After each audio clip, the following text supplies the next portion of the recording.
Une pluie de jugement pour un morceau de tissu. Aujourd'hui, contrairement au week-end dernier, tout change car Norman a l'autorisation de porter sa robe toute la journée et même de sortir dehors. Le poids des normes face à un petit garçon qui veut porter des robes.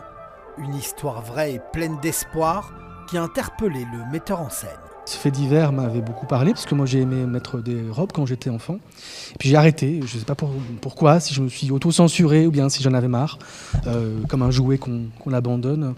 Et je trouvais intéressant de raconter cette histoire aujourd'hui parce que ça parle de normes. Ce serait pas le gamin du voisin? On aura tout vu. On est en juin? C'est pas carnaval, il me semble. Je louche ou quoi? Oh, Seigneur Dieu. C'est quoi ce truc? Une robe, une jupe, un kilt. Les trajets quotidiens vers l'école se transforment en cauchemar. Le portail d'école.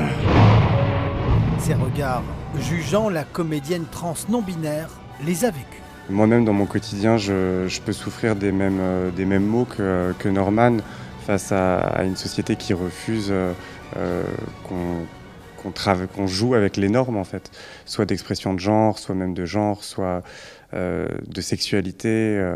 Et on peut se retrouver face à une société qui est violente, quoi. Il a décidé aujourd'hui d'accompagner son fils en robe. Dans la vraie vie comme dans la pièce, Norman reçoit finalement un soutien plutôt inattendu.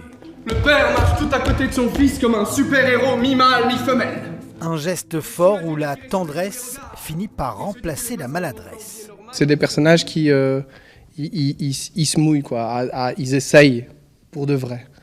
Et du coup, ouais, je sais pas, ça me touche vachement. Petit à petit, les regards jugeants et les remarques disparaissent et laissent place à un message d'espoir. Et dans cette petite contrée lointaine, mais pas si lointaine, c'est devenu tout à fait banal de voir un père et son fils en robe. Et j'espère que ça va inspirer et que ça peut permettre à des enfants de se dire en fait, vous n'êtes pas seuls, quoi.